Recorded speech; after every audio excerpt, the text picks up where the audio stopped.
નમસ્કાર, હું છું ગોપી ગાંગર અને આપ જોઈ રહ્યા છો નિર્ભય ન્યૂઝ. મારી સાથે અત્યારે પ્રોફેસર હેમંત કુમાર શાહ જોડાયા છે.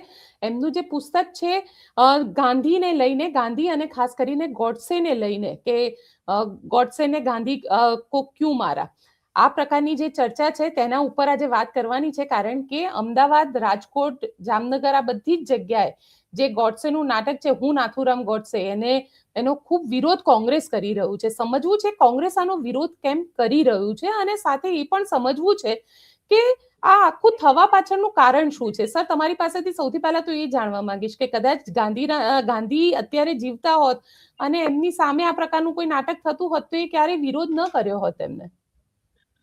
તમારી વાત બિલકુલ સાચી છે. ગાંધી જીવતા હોત તો આ નાટક સામે એમણે સહેજે વિરોધ ના કર્યો હોત. ગાંધી સ્વતંત્રતામાં માનતા હતા અને ગાંધીએ પોતે પણ એકવાર એમ કહેલું કે કોઈને નોનસેન્સ વાત કરવી હોય તો એવી વાત કરવાની પણ સ્વતંત્રતા હોવી જોઈએ. એટલે ગાંધી તો વ્યક્તિની આઝાદીમાં માનનારા માણસ હતા, વાણી અને અભિવ્યક્તિની સ્વતંત્રતામાં માનનારા માણસ હતા. પણ જે નથુરામ ગોડસે વિચારધારા ધરાવતા હતા, અથવા તો હિન્દુ મહાસભા જે વિચારધારા ધરાવતી હતી, અથવા આરએસએસ જે વિચારધારા ધરાવતી હતી અને આજે ધરાવે છે, અથવા ભાજપ અને આરએસએસ ની અન્ય સંસ્થાઓ જે પ્રકારનું વર્તન ગુજરાતમાં છેલ્લા 25 વર્ષમાં કરે છે અને છેલ્લા 11 વર્ષમાં જે થઈ રહ્યું છે આખા ભારતમાં, એ વાણી અને અભિવ્યક્તિની સ્વતંત્રતા થી તદ્દન વિરુદ્ધ વર્તન થઈ રહ્યું છે. અને એ એમ સમજે છે કે એમને જ સ્વતંત્રતા હોવી જોઈએ, બીજા કોઈને સ્વતંત્રતા હોય નહીં. એટલે પરિણામ એ આવ્યું છે કે આખા ગુજરાતમાં જ્યાં પણ એમનાથી વિરોધી વિચાર વ્યક્ત કરવાનો હોય તો ત્યાં એ થઈ શકતો નથી. બધે તોડફોડ કરવાનો રિવાજ અથવા ધમકીઓ આપવાનો રિવાજ અપનાવવામાં આવ્યો છે. આ એક હકીકત છે. હુસેન દોશી ગોફામાં તોડફોડ થઈ હતી. પ્રોફેસર રામચંદ્ર ગુહાને અમદાવાદ યુનિવર્સિટીમાં અપોઇન્ટમેન્ટ ના થવા દીધી એમની. મેં પોતે પણ એચકે આર્ટ્સ કોલેજમાં ભાજપની ધમકીઓને વશ નહીં થઈને મેં જે વલણ અપનાવ્યું હતું તેને પરિણામે મેં રાજીનામું આપ્યું હતું. મારો કહેવાનો મુદ્દો એ છે કે છેલ્લા 25 વર્ષમાં આવા અનેક પ્રસંગો ઉભા થયા છે અને પોલીસ પણ એ જ રીતે વર્તી રહી છે. દાખલા તરીકે સુરતમાં મેં ગોડસેને ગાંધી કો ક્યું મારા એ નામનો વાચિકમ કાર્યક્રમ કર્યો હતો. તો એ કાર્યક્રમ છેલ્લી ઘડીએ આગલે દિવસે રાત્રે પોલીસ આવીને એમ કહી દે છે હોલ વાળાને, હોલના ટ્રસ્ટીઓને, કે અમે આ કાર્યક્રમ અહીંયા નહીં થવા દઈએ. તો આવી જે ધમકીઓ ચાલે છે એ ધમકીઓની વચ્ચે હું નથુરામ આવે નાટક તો એ બધાને માટે આવકાર્ય બને. મને લાગે છે કે એ બહુ વિચિત્ર ઘટના છે. અને કોંગ્રેસે જે વિરોધ કર્યો છે, જે તોડફોડ કરી છે, હું વિરોધના વિરોધમાં નથી, પણ હું તોડફોડના હિંસાના વિરોધમાં છું. પણ સવાલ ઉભો એ થાય છે કે લોકો એમ કહે છે કે આ લોકોની સામે અહિંસા ચાલે નહીં. આ જે એ વાતાવરણમાં તો આવી તોડફોડ કરવી જ પડે આ લોકોની સામે, તો જ આ લોકો માને એમ છે. આવું મંતવ્ય ઘણા બધા લોકો વ્યક્ત કરી રહ્યા છે. એટલે મને એમ લાગે છે કે જે આ નાટક આવ્યું છે તે તો મૂળભૂત રીતે નથુરામ ગોડસે ગાંધીની હત્યા પછી જે અદાલતમાં કેસ ચાલેલો એમાં જે બયાન આપેલું એ બયાનને આધારે રચાયેલું નાટક છે.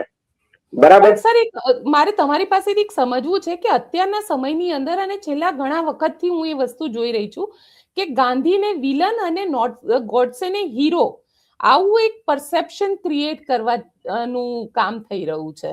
આને લઈને આપ શું કહેશો? જો તમે એનું કારણ એ છે કે આરએસએસ, હિન્દુ મહાસભા અને જેને વીર કહેવામાં આવે છે તે વિનાયક દામોદર સાવરકર, એ બધા હિન્દુ રાષ્ટ્રની સ્થાપના કરવા માંગતા હતા. અને એની સામે જો કોઈ સૌથી મોટો અવરોધ હોય તો એ અવરોધ મહાત્મા ગાંધી હતા, જવાહરલાલ નહેરુ હતા, કોંગ્રેસની પાર્ટી હતી, સરદાર પટેલ પણ હતા, બરાબર, આંબેડકર પણ હતા.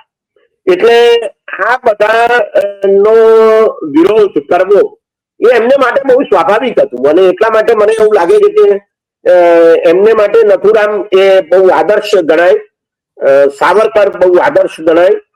એટલે એમને તો હિન્દુ રાષ્ટ્ર સ્થાપવું હતું, બ્રાહ્મણોનું રાજ, પેશવા રાજની સ્થાપના કરવી હતી, અને એટલા માટે તેઓ નથુરામ ગોડસે અને સાવરકરને મહાન ગણે છે. ક્યાંક ક્યાંક કોક એક વિચારધારાને નીચી બતાવી, બીજી વિચારધારાને ઊંચી બતાવી, આ કઈ રીતની રાજ રમત કહી શકાય? એમની વિચારધારા જે માત્ર ભારતને માટે નહીં પણ આખી દુનિયાને માટે વધારે ઉપયોગી સાબિત થવાની છે, એમાં કોઈ શંકાને સ્થાન નથી. એટલે આ હિંસક વિચારધારા છે, ભેદભાવજનક વિચારધારા છે, આખી હિન્દુ રાષ્ટ્રની જે વિચારધારા છે એ વિભાજનકારી વિચારધારા છે અને બ્રાહ્મણ ધર્મની વિચારધારા છે. એ હિન્દુ ધર્મની વિચારધારા છે એમ કહેવાને બદલે આપણે એમ કહીએ કે એ બ્રાહ્મણ ધર્મની વિચારધારા છે કે જેમાં ભેદભાવ છે. બરાબર, એ ધર્મોની વચ્ચે ભેદભાવ છે અને જુદી જુદી જાતિઓ વચ્ચે ભેદભાવ છે. તો આવા ભેદભાવ વાળા હિન્દુ રાષ્ટ્રની અમને સ્થાપના કરવી હતી, અને એ સ્થાપનાના દેવતા હતા વિનાયક સાવરકર અને નથુરામ ગોડસે. અને એટલા માટે મને એવું લાગે છે કે કોંગ્રેસ એનો વિરોધ કરે છે. એનું કારણ એ છે કે કોંગ્રેસની જે વિચારધારા છે એ લોકશાહીની વિચારધારા છે.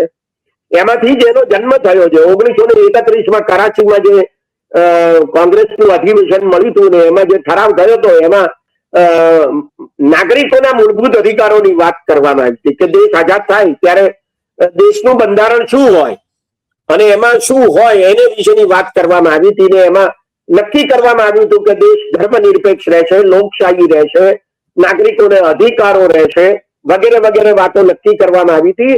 એ વાતો સાથે આરએસએસ સંમત નહોતો, હિન્દુ મહાસભા સંમત નહોતી. વિનાયક દામોદર સાવરકર અને નથુરામ ગોડસે એ સંમત નહોતા, અને એટલા માટે તો એની ગાંધીની હત્યા કરવામાં આવી. એટલે આ વાત મને લાગે છે કે બહુ જ વિચિત્ર બાબત છે, અને મને એવું લાગે છે કે એમાં નથુરામ ગોડસે જે બયાન આપ્યું છે એને આધારે જો તમે એને આધારે જો નાટક બનાવવામાં આવતું હોય તો એ નાટકમાં બયાનમાં અનેક જુઠ્ઠાણા છે. એ જુઠ્ઠાણા સાથે કેવી રીતે નાટક ચાલે છે એ મને સમજાતું નથી. કારણ કે હેમંતભાઈ, હું હમણાં જ મેં તુષાર ગાંધીનો એક ઇન્ટરવ્યુ કર્યો, અને તુષાર ગાંધીના ઇન્ટરવ્યુની અંદર તુષાર ગાંધી સાથે જ્યારે આ બાબતે ચર્ચા થઈ ત્યારે એમને કીધું હતું કે જે ભાષણ આપવામાં આવ્યું જેલની અંદર, એટલે જેલ બાદ કોર્ટની કાર્યવાહીમાં નાથુરામ ગોડસે દ્વારા જે બોલવામાં આવ્યું હતું એનું જે લખાણ હતું એ કદાચ વીર સાવરકરનું હતું. હા, એટલે એક વાત એવી પણ છે કે સાવરકરે પોતે જ આ લખાણ એમને લખી આપ્યું હતું, અથવા તો સાવરકરે એને મથારી આપ્યું હતું વગેરે. અંગ્રેજી આવડતું નહોતું, આવી પણ એક વાત છે, વગેરે વગેરે. એટલે આ આખી હિન્દુ રાષ્ટ્રની વિચારધારા નો પ્રચાર કરવા માટેનું, ભેદભાવનો પ્રચાર કરવા માટેનું, ભેદભાવની વિચારધારાનો પ્રચાર કરવા માટેનું અને ગાંધીને અંતર ચીતરવા માટેનું આ આખું નાટક છે. એમાં કોઈ શંકાને સ્થાન નથી એવું લાગે છે. બિલકુલ સર, આપ અમારી સાથે જોડાયા તેના માટે આપનો ખૂબ ખૂબ આભાર. નમસ્તે. આપ શું માનો છો મને કોમેન્ટ બોક્સમાં ચોક્કસથી લખીને જણાવજો, અને અમારી ચેનલ નિર્ભય ન્યૂઝને લાઈક, શેર અને સબસ્ક્રાઇબ કરવાનું ભૂલશો નહીં. આભાર.